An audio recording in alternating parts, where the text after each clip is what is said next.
अब तक हिजाब को लेकर काफ़ी ज़्यादा हंगामा हो रहा था, लेकिन अब इतलात के मुताबिक एक और हंगामा खड़ा होने जा रहा है। वो हंगामा होगा यूरोपीय यूनियन, जिसमें 29-30 ममालिक हैं, जो एक पूरी यूनियन यूरोपीय ममालिक की बनी हुई है। वो स्कार्फ जो बहुत सारी लड़कियां स्कूलों के अंदर, कॉलेजेस, यूनिवर्सिटी, सरकारी दफातर जहां वो जॉब भी करती हैं, प्राइवेट इंस्टीट्यूशन में, वहां पर भी पहन कर जाती हैं। तो वो जो हेड स्कार्फ है, सिर्फ सर को ढका जाता है, बदन को नहीं, सिर्फ सर को ढकने के लिए, उस पर पाबंदी लगाई जा सकती है। और जो मजहबी अलामात वाले कपड़े हैं, इन पर पाबंदी लगाने की तैयारी लग्जमबर्ग की एक अदालत ने जो फैसला सुनाया, उससे वाजे हो गया कि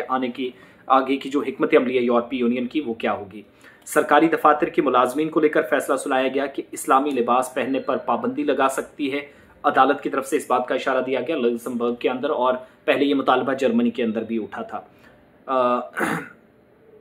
इन लोगों का आवाम से कोई राब्ता हो या नहीं, लेकिन मजहबी स्कार्फ का नाम इसको दिया गया है, इसलिए इस कायदे पर आगे जाकर ये तैयारी हो रही है। और इतना ही नहीं कहा जा रहा कि जानिबदार जो इंतजामी माहौल है वो कायम करने के लिए पाबंदी होनी चाहिए, एवरीवन शुड बी इक्वल, ये इस पर डिस्कशन हो रहा है। इसके अलावा अदालत ने ये फैसला बेल्जियम में जो मकामी हुकूमत है, यानी जर्मनी के अंदर, उसके एक दफ्तर के एक मुलाजिम की तरफ से एक शिकायत दर्ज की गई थी, उसकी समाअत की जा रही थी जब ये फैसला आया। और शिकायत कुनंदा जो थी, जो खातून थी, उसने कहा था कि इस्लामी हेड स्कार्फ पहनने पर पाबंदी क्यों लगाई गई है, मैं इस फैसले को चैलेंज करती हूँ। तो शिकायत करने वाली खातून ने यह भी कहा था कि इसकी मजहबी आज़ादी की ये खिलाफ वर्जी है, इसके साथ इम्तियाजी सलूक किया जा रहा है, ये एक रिलीजियस फ्रीडम के खिलाफ ये अमल है जो किया जा रहा। लेकिन अदालत ने क्या कहा कि फलसफियाना या मजहबी अकायद को जाहिर करने वाले किसी भी अलामत पर पाबंदी इम्तियाजी नहीं है। आप एक सरकारी दफ्तर के अंदर है, हुकूमत के मुताबिक, सिस्टम के मुताबिक, निज़ाम के मुताबिक चीज़ें करनी होंगी। एक बात ये कही गई, अगर ऐसे इंतजामिया के तमाम मुलाजमीन आम और तेज़ी से नाफिज किया जा सकता है तो फिर आप पर भी ये फैसला लागू होता है, अदालत बता रही है। साथ ही ये फैसला पूरे यूरोपीय यूनियन के पब्लिक सेक्टर के जो दफातर हैं उनके लिए भी अदालत ने दुरुस्त करार दिया है, विच मीन्स जितने भी सरकारी, गैर सरकारी मुलाजमीन जो ऑर्गेनाइज, अनऑर्गेनाइज सेक्टर के अंदर है, सभी पर पाबंदी लगेगी। और ये फैसला जब अदालत का आया है तो ये सभी लोगों को मद्देनजर रखते हुए, जितने भी इस वक्त पब्लिक सेक्टर में खवातीन काम कर रही हैं उनको, तो विच मीन्स कुछ दिनों के बाद ये फैसला लिया जा सकता है, पाबंदी हेड स्कार्फ पर भी हो सकती है। कौमी अदालतों को ऐसे पाबंदियों के काबिल इतलाक होने का फैसला करना चाहिए, और अवामी दफातर में ऐसी पॉलिसियां भी हो सकती हैं जो अवामी सतह पर काम करने वाले जो कारकुनान हैं, वर्कर्स हैं, या मजहबी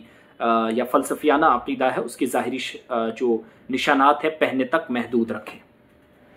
एक बात तो ज़रूर कही गई है जो थोड़ी सी राहत वाली है कि अपने लेवल पर भी आप गाइडलाइंस बना सकते हैं, यानी ऑर्गेनाइजेशंस, कंपनियां, या फिर जिस इदारे के अंदर काम कर रहे हैं वो भी इस हिसाब से फैसला अगर ले तो शायद बहुत सारी चीज़ें बदल सकती है कि अपने लेवल पर कोई ऐसी पॉलिसी बनाए जिस हिसाब से जो उसने कराना है वो करवाए।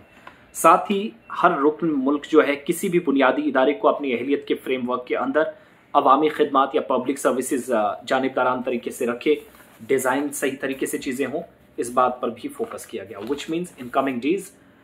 You won't be forgotten. ये मुसलमानों को भी एक तरह से, और बाकी कुछ लोग जो हेड स्कार्फ करते भी थे, मैक्सिमम लोग जर्मनी के अंदर और लग्जमबर्ग और डबलिन के अंदर, आयरलैंड में, या फिर जर्मनी की शहर के अंदर, 7 शहरों के अंदर जहाँ पर ख़वातीन सर्दियों के आयाम में पूरा हेड स्कार्फ, कान, चेहरा ये बचाने के लिए मुंह को ढकती हैं। तो वैसे भी अगर अदालतों में, दफातर में जाते हैं तो फिर एक पर्टिकुलर डे पर इस तरीके से फैसला सुनाना, यहाँ पर वही बात, जिसकी लाठी उसकी भैंस, और वकला भी तुम्हारे, अदालतें भी तुम्हारी, फैसला सुनाने वाले भी तुम्हारे, गाजी भी तुम्हारे, वो सब चीज़ें देखने को मिल रही हैं। बहरहाल जैसे इस पर कोई हतमी फैसला होता है, लेकिन एक बड़ा इशारा यूरोपीय यूनियन के 28-29 ममालिक में क्या हो सकता है। और इसका मैं आपको गेराल्ड वाइल्डर्स की बात भी बता दूं, जो नीदरलैंड के ट्रंप माने जाते हैं। नूपुर शर्मा ने जब एक बकवास किया यहाँ पर इंडिया के अंदर, एक बयान दिया, तो वाइल्डर्स ने नीदरलैंड के अंदर कहा था कि वो नूपुर शर्मा के साथ हैं, इस्लाम दुश्मन एक लीडर है। वो वज़ीर-ए-आज़म बन गया है नीदरलैंड का, फिर से लार्जेस्ट पार्टी, पॉलिटिकल पार्टी, वोटों के साथ जीतने वाली, उस पार्टी को लीड करने वाले वो सरबराह हैं। उन्होंने फिर से मुसलमानों को कहा यहाँ रहना तो हमारी सुन्नी होगी, अगर आप कुरान, हदीस, सुन्ना के मुताबिक चलना चाहते हैं, you must leave the country.